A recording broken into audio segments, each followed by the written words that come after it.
Hello and welcome to the Vlogging Pod. Tonight we are joined by Diane Billas. Excuse me. There we go. Names are just not my thing. I don't know why, but I always seem to mess them up. So my apologies if I did a horrible job on that. So how are Oh you no, you're tonight? good. I'm good. I'm doing well. How are you? It's getting warmer outside, so it's awesome. Yes, I do love the warm That weather. Yes, that cold was just killing me, I'm telling ya. So I'm gonna start our timer. We do 20 minutes just so our audience knows it goes relatively fast, but hey, I like to do that just in case it leaves you wanting for more. But if we go over, it's okay. So I got to dive right into this because when I was looking you up, which I like to do a little bit of research here and there, we have to start right off because this is your debut book, It is, yes? yeah. It is the first book that I've Awesome. ever had published. Wow. Tell us a little bit about it. Sure. So it's a young adult sapphic contemporary romance. The main character is Sam Shorty Daniels. She's very short, hence her nickname. So she's dating a bunch of guys. None of them just seem to work out. She's flirting with them in the beginning. They get together, and then she just finds out that she's not attracted to them, and just like the bond's not there. And then the new girl comes into school, Christy Davis, and suddenly Shorty's Mhm. like, "Wow, this I really enjoying talking to her, and she's also attractive." So they start to like talk to each other, and they're in clubs together. They go to the shore, and then they just start to connect.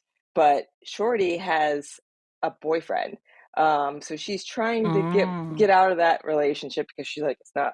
I realize this is not for me anymore. But then one of her ex-boyfriends overhears that she is with Christy and starts to blackmail her because he is very upset about the way things ended with Shorty. So Shorty has to think about and figure out if it's worth hiding herself or to be true to what she's really feeling.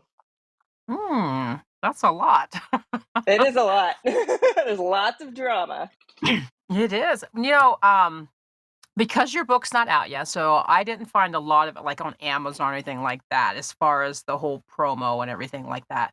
Um, you know what I mean? So, like, I can have a teaser to read some of it. So, with that in mind, I found what I could find on it was very provocative. Plus, what you had said in your bio as far as this not being around when you were young in age. So, I found Mhm. that very provocative on in the sense that you were writing something maybe for a teen development of teens being able to have a place, something to fill in the words for me here. Yeah, Uh, so yeah, I wrote the book I wished I could have read in high school. there Um, it is. Yes. yeah, because I'm pansexual myself, and in high Yes. school, none of that ever crossed my mind. I never read any queer books, never had them available to me. I didn't even know the word bisexual in high school. That Right. never was introduced to me. Um, it wasn't until college until I found who I really was. But if in high school, if I would have had something like "Does Love Always Win," I would have been like, "Wait, I kind of see myself in these characters." Right. I just find like I said, when I was trying to configure my words there for a second, because sometimes they get shoved in my mouth and just can't find a way out. But I found it very provocative because sexuality in a culture of confusion. And what a Mm, nice place to have something that teens can grasp onto and think, hey, this is natural, this is normal, this isn't something, you know what I mean, that I should hmm feel out of sorts about. So I found that very provocative that you were allowing that to come out for readers all alike to be able to grab onto. So it took me a while to get my words there, but there it is. um, so how do you cultivate the writing, the information in such a way for teens to be able to enlighten teens in sexuality? I just kind of thought about like what I wished I would have known or felt like in high school, or just thinking. I've read a lot of other young adult queer books. I Mhm. read so much of that and kind of see the way that they portray it. Um, and that's I think trying to think through my eyes. I actually started reading my old journals from high school to kind of get back in Mm. that mindset of like how I was thinking and like what like there's some pages that I was like, I talked to this guy, I talked to this guy, I talked to this guy. And I felt like I was convincing myself that I was like liking them, even though Mhm. it wasn't working with any of them. Right. So, would you say in your youth, you were more attracted to, women than? Because I know you're married now, yes? Yes, yep. Okay. Um, I sometimes I think back in high school when about some of the relationships I had with women. I'm like, you know what? I probably had a crush on them. Mm, I didn't realize it at the time, but I just was like, why did I always want to be around them? And I right. just thought it was like a normal friend thing. Um, Now did you have someone to reach out to, like, parent, friend, aunt, uncle, someone to be able to relay these feelings that you were having? at the time, I don't think I even thought they were different. Oh, okay. So I Okay. kind of just probably never realized, like, until college, that that Oh, was okay. even, like, a possibility. Because I knew I was attracted to guys too, because I had been attracted to guys. Um, but the possibility of being attracted to a woman just never really crossed my mind. I mean, and Right. I just kinda thought it was just like, "Oh, that's what everyone that happens to other women when they're friends." So that's Right. Right. Well, you know, I don't think it's normal. At least, I mean, I'm on the other side. I am married as well too, and to me, I can look at a woman and say, "Dang," you know what I mean? I mean, personally, I have a thing for, oh, now I can't remember her name. You know, Running Down the Beach, that show. Oh my gosh, I can't even think. Pamela Anderson, there it is. I Oh, have a yes. thing for her. You know what I mean? The young and, because she was, well, come on, she was hot. I mean, she was really hot. So I don't think there's anything wrong with looking at someone and saying, wow, that's attractive. I think that's normal. I think that's not something out of our reach, you know? Am I Mhm. wrong? No, no. I think for me, it was just more like attractiveness, but also like a crush too. So like the twofold Right, kind of thing, which is a little right. different. And then in college is when I kind of realized, okay, knew the term bisexual, and I was like, finally realized. I think my junior of college, that's how I identified. And then it didn't take until I started actually writing this book that I realized I actually identify as pansexual. Mhm. Um, so yeah, it's been a trajectory, and this book really helped me help find myself, because I didn't Right. actually come out to a lot of my friends and family until just recently. When I found out this book was being published, I wanted to be authentic in the way that I talk about it, and that also means being authentic about myself. So right What before the what press release was came out, I went out to my parents' house and told them about myself. wow. Wow. Well, you know what? I'm glad that that's the case because of your book and because it's geared toward teens, a lot of my questions were the buildup of this book and how you felt comfortable with what you were putting in this book and how you gained the information and the knowledge. So that makes me even feel better that that's the way I've geared these questions. Yay me! I was right. Okay, cool beans. Yeah. um, but when you look at sexuality, I think the biggest thing is to project a healthy relationship, Mhm. no matter gender relationship and configuration. I mean, do you see that along the same lines? Yes, absolutely. Right, And as long as you're happy, that's what I always say. Like, as long as you're happy and with the decision that you have, what you've decided to do. right. I agree with that. I mean, I think it's I think it's the wise thing to do for everyone to project a healthy relationship, no matter the gender. Mhm. So, I mean, it, so when you started building this book, tell me how you harvest it from the smallest build and build it up to what you are ready to almost release. Yeah, so I was reading young adult books, and at the time that I was reading them, there wasn't as much sapphic novels because I started writing this around 2017, 2018. Um, so I was just reading like a girl falls for a guy, that kind of thing, and I was like, you know Mhm. what, I want to write something like I had said that I wished I read in high school, and like I've read so many of these books, I want to write something different. And then I just kind of started to think about like my something that happened to me in high school was like I dated a bunch of guys and I really wasn't into into them. Mhm. Even though I don't identify quite as Shorty, because she finally realizes she's a lesbian, I wanted to take some of that and harvest it into a story about, because I've talked to some friends and other people in the queer community and just high school, how confused they were. Um, and so I wanted to take that and write a book surrounding it. So that's how I came up with Shorty and Christy. Um, at the time, I wasn't out to many people. So I wanted Shorty to be the opposite of me. So she loves pink. I hate pink. Well, I don't really hate it now, but in high school, I hated it. Yellow was my favorite color.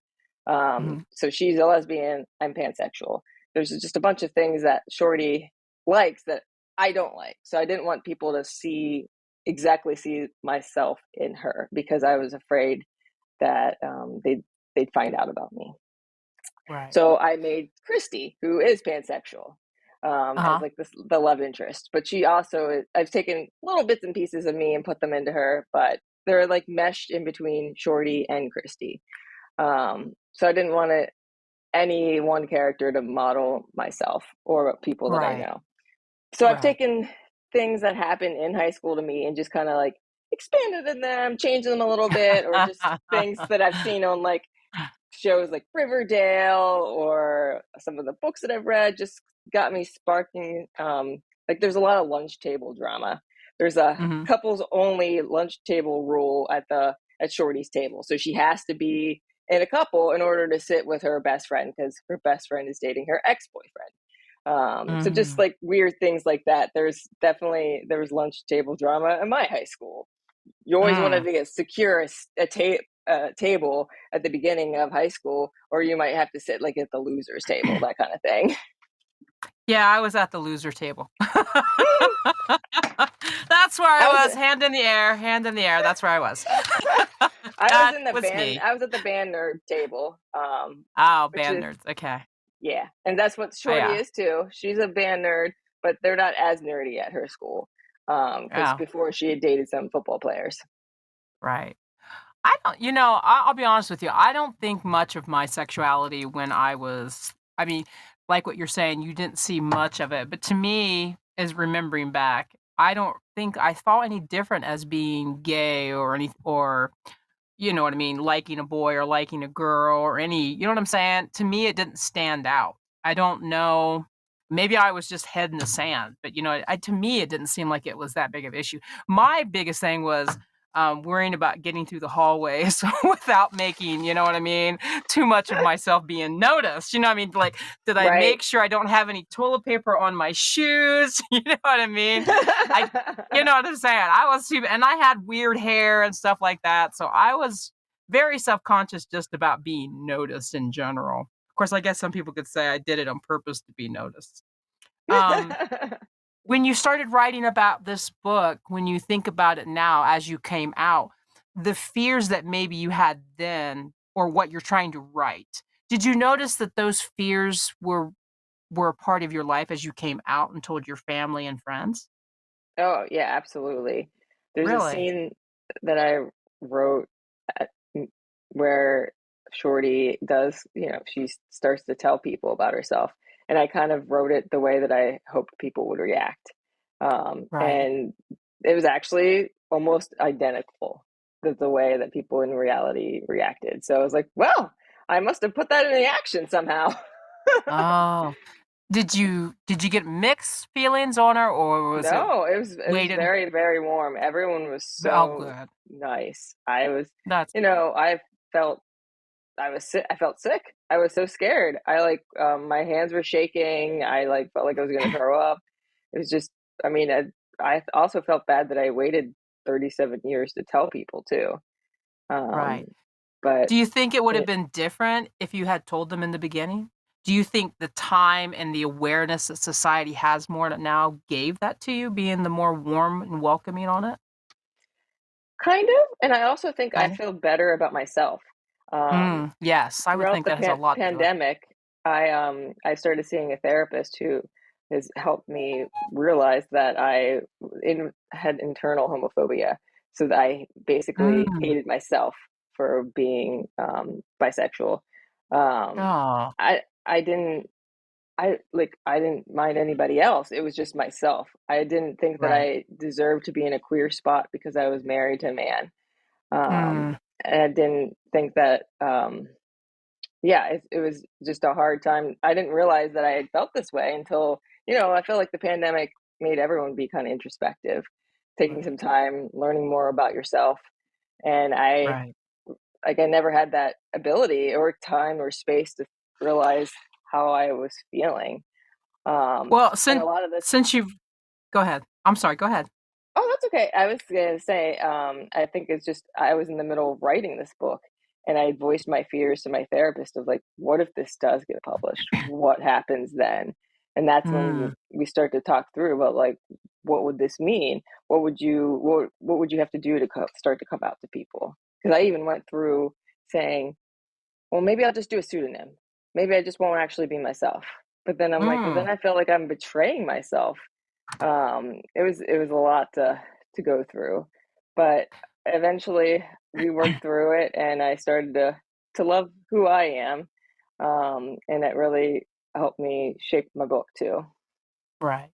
Well, since you're being very brave and coming out and telling even about the therapy, I'll just tell mine. I went to therapy as well, and I had an eating disorder that I carried Mhm. from being a kid.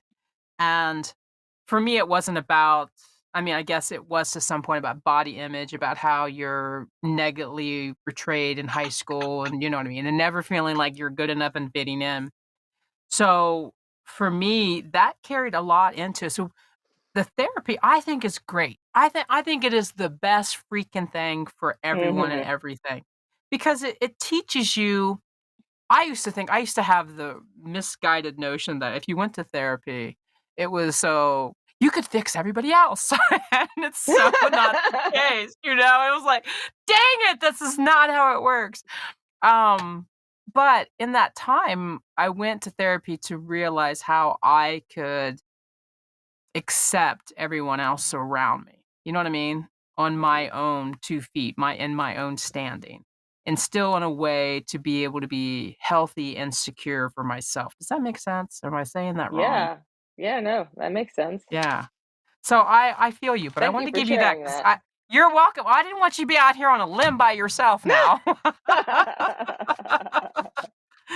Now, you don't just have 1 book coming, you have another one coming in 2024, right?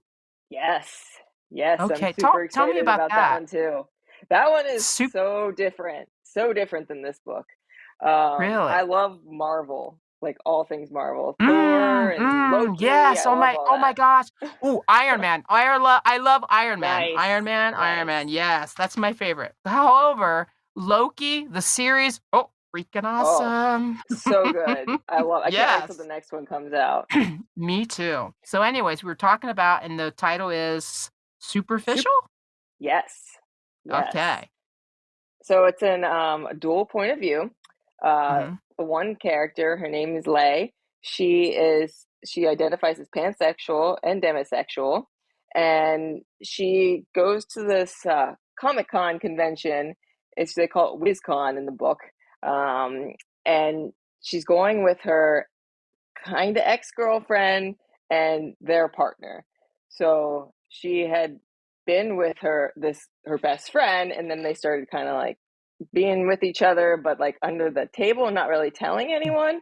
But it Mhm. turns out that her best friend was also with Olive, who identifies as non-binary at the same time.